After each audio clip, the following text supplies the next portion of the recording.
This is Sean Sport in podcast form. Going to start with the Aussie Boomers who beat Kazakhstan yesterday in their Asian Cup qualifier. Of course, Australia beat these teams. Australia's ranked third in the world. All these teams are in the 80s. Yeah. Anyway, Todd Blanchfield again.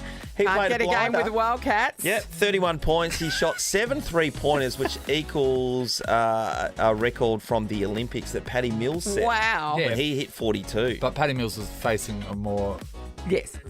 bigger opponent, yes? Yes, all NBA players 'Cause versus because- people who are Yeah. part-timers. Yes. Yes. There is a difference. There is a difference. And I think the line's a bit further out too when you're playing in the Olympics than what it is in the Asian Cup qualifiers. So, yeah, anyway, 31 points. He's certainly in pretty good form, so well done to those boys Poor there. guy. Hey, what about one of the great headlines in today's paper? Sometimes they get it horribly wrong, but Jeremy Thrush played for the Western Force on the weekend. He's 37 years of age, and he retired last year. Yep. And then he was coaching the academy players, the younger Yes. players. And a couple of weeks ago, they said, "Hey, Jeremy, we're a couple of the blokes are injured. Can we continue come training? back. Can you jump into the this is your team?" dream, Sean. Well, he scored the he scored the winning try, and the headline is "Good Case of Thrush." I mean, come on. What do you Well, think? How do you feel I about don't think anyone's ever written about a good case of thrush. So, not normally. There's no such thing as a good case. So, like, Sorry. that's the That's thing. new. That makes it wouldn't new. that I be- would, I would have called Thrush Hour. Thrush Hour, that's a good one. Yeah, Yeah. Thrush Hour. Well, he was dominant. He put on a bloody great performance. So well done coming out of retirement for that. West Coast Fever continue their great form too over in the Pre-season form. the Yes. Girls Cup over there. Yep. So that was amazing stuff. So they lost their first game against the Swifts, and then after that they won every game, including the final against Adelaide. Thank you, Nathan. Moving over to the cricket, of course, we saw the Aussies win.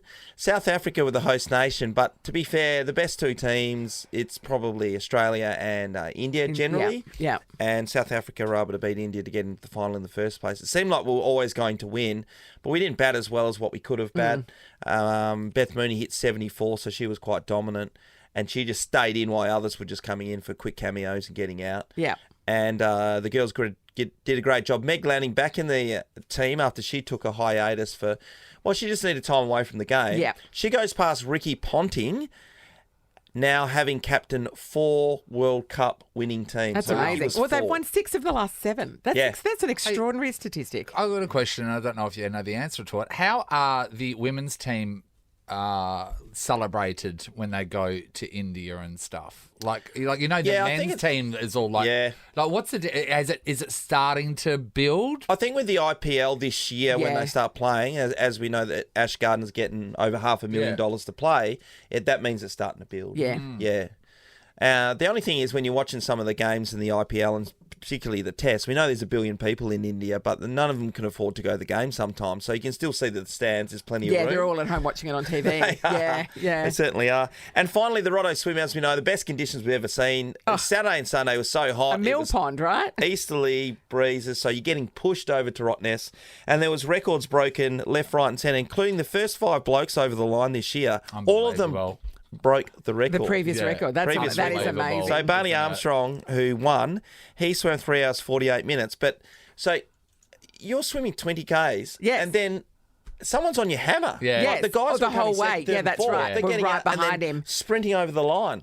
That's Amazing. insane. As if I could do that and then sprint to a line. Yeah. Yeah. Exactly. It's My body amazing, would be isn't like it? washed up like a Yes. corpse. Yes, exactly. You're hoping for that last splash onto the sand would get you over the line. Chloe Truscott set the record for the women. She was 4 hours 15 minutes. That I just can't comprehend And wait, that over that distance of Cole time. Chalmers and Cody Simpson and stuff. So it wasn't Mac Cole Horton, Chalmers, it it was was Mac Mac Horton. Horton. Oh, sorry, Mac Horton, Who's sorry, yeah. who's a distance swimmer. And they swam 3 minutes. 3:25, 3 hours, I sorry, think. yeah. And what event's that? Is that the group of it? Yeah, that's yeah, the so you team can do of 4. fours. They won that? Yeah, no. So they were doing crossovers of basically 2 to a minute to 2 minutes. So they were doing like 100 metre, 150 metre sprints Can I just say, for 20 Ks. if you and your team have been training for the last 12 months or 2 Yes. years or whatever and go, okay, this year's our year, and then you see them there. I know. Like, 'cause he posted a thing of them on the plane, and it's like, this super team flying over to swoop in and take it. It's like, no, this isn't our year after all. Yeah, so last year I did it with Aaron Sandland's group for 6 hours 20. So they did it in nearly Yes. 3 hours faster Yeah. than Yeah. 3 hours. Yes. And I take me back to the Port to Pub, which is coming up, people. You can do that. The first time I did it, I was on. They did a group start just with a couple of groups. My team, which is Freo, the West Coast team, Yes. and 2 other sponsored teams. One of the swimmers was Tommaso D'Olsogna. Yes. And he's a couple-time Olympian. Yep. And then I said, how am I going to swim against this guy? And he said, oh, don't worry about me. Worry about this guy. He's the Australia's open water swim champion. So anyway, when the race started, and there was only 4 of us taking off, and Drew Banfield, they all went. And I'm swimming a K and a half offshore, and I'm by myself because they burnt me off. They have burnt me off, mate. How did Tomato D'Olsogna go? Oh, he killed it. Yeah, they went across in about 4 hours, so they did a great job. Not too shabby. Time to catch up with our good friend Stevie Butler. He knows everything about sport, as we've knows everything referred to about him over everything. many, many years. Stephen, good morning. I was going to change my name to Alex. I reckon that would sound pretty good, Alex Butler. Oh, that'll yeah, work. That's true. Alex Butler, I think like the it. Steves will have their day, though. Don't worry, Steve. Yeah. I'll be ready. Yeah. You're Stephen, aren't you? You're Stephen. Are you a I'm a PH? PH. Yeah. I am a PH. I'm a Stephen, yes, or Stephen. Stephanie, as a lot of my teasing school friends used to call me. Do you like it being shortened to Steve? Because we found out that our boss, Dave McClung, who we've been calling Dave McClung since Yes. we know him, doesn't like Dave. It's David. He likes David. Well, look, I must say, when my early bylines went in the Mandurah Telegraph was Stephen with a PH, Yeah. Yes. and then I changed it for ease to just Steve. And I remember my now late Nana, God bless her, telling me one day when I came home, "Your name's Stephen." Oh, yeah. That would, yeah. Mums and nanas will be really Yeah, full they're on very about strict that. about it, Yep. aren't they? Yeah, she was very strict, yeah, and she continued to call me Stephen in very terse terms. Well, you were always in trouble, that's why. Well, best you get into the This sports, is undeniable. Stephen. Yes. Now, Stephen, there was news at the end of last week that East Fremantle great Jack Sheedy, Australian football great actually, Jack Sheedy passed away. Yeah, and look, it was really sad, and I just wonder, like, Sean, you obviously would have met Jack, Yeah. and you would have known Jack, and to think that he was so diminutive, but so feared by so many. Like, it almost, when you met him, it's hard to believe that he was the great Jack Sheedy, but gee, he must have had something special. I mean, you look at his record. I mean, he was 96 years old when he died, and retained that cheek right to the end. But you look at some of his achievements. I mean, he was East Fremantle captain, East Fremantle premiership side, East Fremantle captain, best and fairest, a life member at both clubs, team of the century at both clubs, Fremantle Football Hall of Legends inductee, Australian Football Hall of Fame inductee, a WA Football Hall of Fame legend status. I mean, you don't get that for nothing. And to be named Mr. Football in Western Australia before some of the others like Barassi and those over east, Ted Whitten, I think that says everything. And I just remember walking up to him a few times, and even when you interviewed him, he had that real glint in the eye, and you thought, gee, he has got something special, this little bloke. I interviewed him once, I told you, Sean, at the East Fremantle Football Club, Yep. because he was getting hard of hearing later in life, and I interviewed him once, and I had to write down the questions and show him the questions, but then he answered them so beautifully, and you just couldn't help but be captivated by him. And he lived a marvellous life to 96 years of age and leaves an enormous legacy in WA football. I got to sit with him a lot of times over the journey, but what I liked about him is he would always drink his ponies, particularly at races at footy, and the little 7 ounce, I think they are. So ponies are so your beer doesn't get cold, isn't it? Yeah. Okay. Yeah, yep. And, Otherwise, it makes no sense. And no one was stopping him. No one was stopping him, mate. The pony with a dash. Yeah. You love it, do you? Yeah, absolutely. He was an absolute If you're only little, champion. it's the equivalent of a bigger person drinking a schooner. Ponies at isn't the it?